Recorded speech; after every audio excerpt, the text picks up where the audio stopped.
18 अक्षौहिणी सेनाएं, जिसका मतलब है 3,93,000 रथ, इतने ही हाथी, 11 लाख घुड़सवार और लगभग 15 लाख सैनिक। ये गेम ऑफ थ्रोन्स का डेटा नहीं है, ये आंकड़े हैं दुनिया के सबसे विध्वंसक युद्ध महाभारत के, जिसके खत्म होने पर बचे सिर्फ 18 लोग। और जहां ये युद्ध हुआ था वहां आज भी खुदाई करने पर रक्त सनित यानी कि खून से भीगी हुई मिट्टी निकलती है। फिर भी इसका प्रमाण देना सूरज को दिया दिखाने जैसा है। नमस्कार, मैं हूं आरजे प्रवीण और आज हम हमारे चैनल एक कहानी पर बात करेंगे महाभारत के होने के प्रमाण के बारे में। महाभारत एक ऐसा ग्रंथ जिसे वेद व्यास ने लिखा था, केवल एक काव्य है या फिर इसके वास्तविक होने के प्रमाण भी है? क्या यह सिर्फ एक कथा है या फिर यह हमारे इतिहास की सच्चाई है? तो आज हम इस रहस्यमयी इतिहास के पर्दे को खोलने की कोशिश करेंगे हमारे चैनल एक कहानी पर। भारतीय गणितज्ञ आर्यभट्ट के अनुसार महाभारत का युद्ध 18 फरवरी 3102 ईसा पूर्व में हुआ था, जबकि ताजा शोध के अनुसार ब्रिटेन में कार्यरत न्यूक्लियर मेडिसिन के फिजिशियन डॉक्टर मनीष पंडित ने महाभारत में वर्णित 150 खगोलीय घटनाओं के संदर्भ में युद्ध को 22 नवंबर 3067 ईसा पूर्व का होने का दावा किया है। मतलब ये तो पक्का है कि इस युद्ध के सही समय का पता लगा लिया गया है। इसके अलावा भी महाभारत के बहुत सारे प्रमाण हमें आज भी मिलते हैं।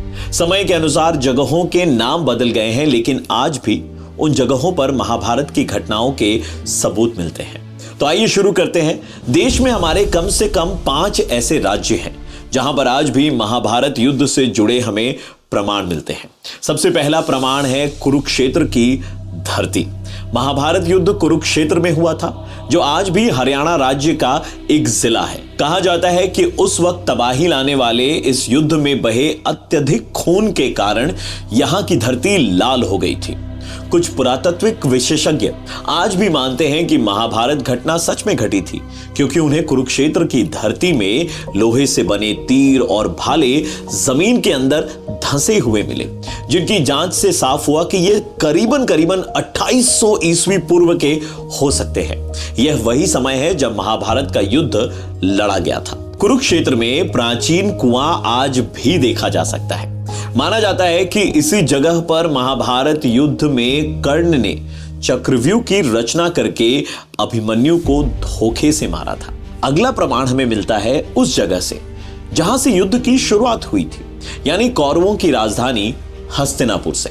हस्तिनापुर वर्तमान में उत्तर प्रदेश राज्य के मेरठ जिले में आता है।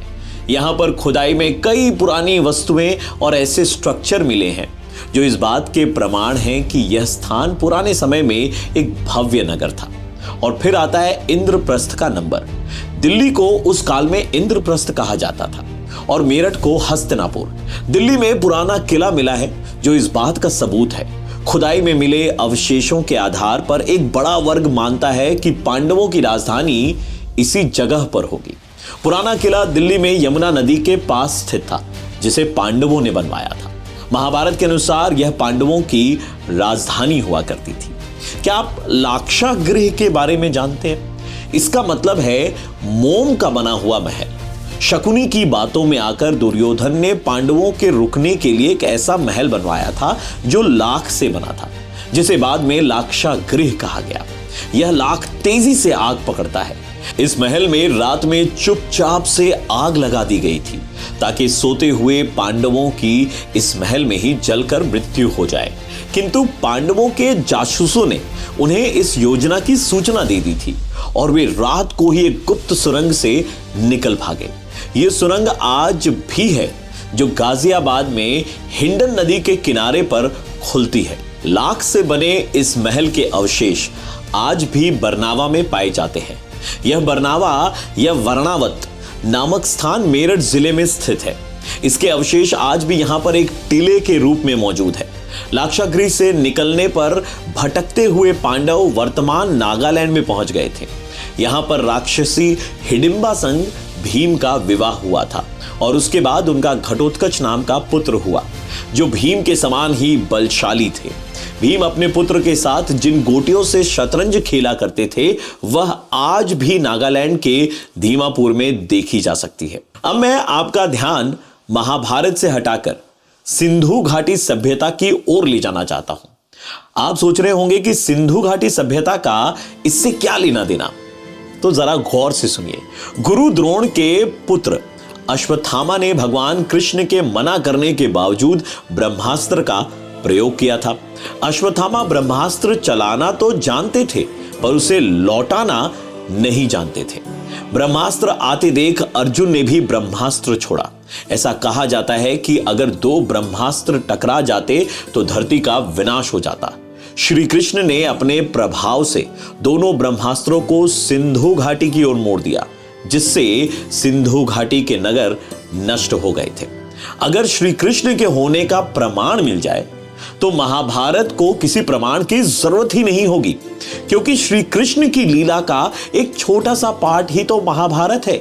और गुजरात में पानी में डूबी मिली द्वारका नगरी भगवान श्री कृष्ण के होने का सबसे जीवंत प्रमाण है। इन सबके अलावा एक और प्रमाण है, भगवान श्री कृष्ण का जन्म स्थल। उत्तर प्रदेश में स्थित मथुरा नगरी भगवान श्री कृष्ण की जन्मस्थली होने के कारण महाभारत की घटनाओं का सेंटर पॉइंट रही। महाभारत काल में इस नगरी पर जरासंध ने कई आक्रमण किए थे। जिस स्थान पर कंस रहते थे, उस स्थान को कंस के किले के नाम से जाना जाता है। यह किला मथुरा में आपको जानकर हैरानी होगी कि आज भी मौजूद है। अब बात करते हैं अपने इतिहास के सबसे बड़े राइटर की, यानी कि वेद व्यास जी की। व्यासपोथी नामक स्थान बद्रीनाथ से तकरीबन 3 किलोमीटर की दूरी पर उत्तराखंड के माणा गांव में स्थित है। यहां पर महाभारत के रचनाकार महर्षि वेद व्यास जी की गुफा है। इसके समीप गणेश जी की गुफा है। मान्यता है कि इसी गुफा में व्यास जी ने महाभारत को मौखिक रूप दिया था और गणेश जी ने उसे लिखा था। आगे बढ़ते हैं और पहुंचते हैं पहाड़ों की ओर, यानी कि हिमाचल प्रदेश। कहते हैं कौरवों से अपना राज्य हारने के बाद भगवान श्री कृष्ण के कहने पर अर्जुन जो है वो मनाली के पिरनी में तप करने चले गए थे। उस स्थान को अर्जुन गुफा के नाम से जाना गया। इसी स्थान पर भगवान शिव ने अर्जुन को परशुपात शस्त्र दिया था। पौराणिक ग्रंथों में मनाली को मनु का घर कहा गया है। कहा जाता है कि सारा संसार प्रलय में डूब गया था, तो एकमात्र मनु ही जीवित बचे थे। मनाली में आकर ही उन्होंने मनुष्य की पुनर्रचना की थी। इसलिए मनाली को हिंदुओं का पवित्र तीर्थ स्थल भी माना जाता है। इसके अलावा मनाली में हिंदू गाथाओं से जुड़े कई प्राचीन स्थल और भी हमें देखने को मिल जाएंगे। तो दोस्तों, अगली बार कोई आपसे महाभारत का प्रमाण मांगे ना, तो आपको बस इतनी मदद कर देनी है उनकी कि इस वीडियो के लिंक को उन तक फॉरवर्ड कर देना है। और कहते हैं ना कि प्रत्यक्ष को प्रमाण की क्या जरूरत, तो ये सही कहते हैं। पर ये कलयुग है, यहां पर हर बात के लिए इंसान को प्रमाण देना पड़ता है। आज के लिए हमारे चैनल एक कहानी पर बस इतना ही। मिलते हैं अगले एपिसोड में कुछ नई कहानियों के साथ। तब तक के लिए चैनल को सब्सक्राइब करें और हमारी और भी कहानियां हैं उन्हें देखते रहें।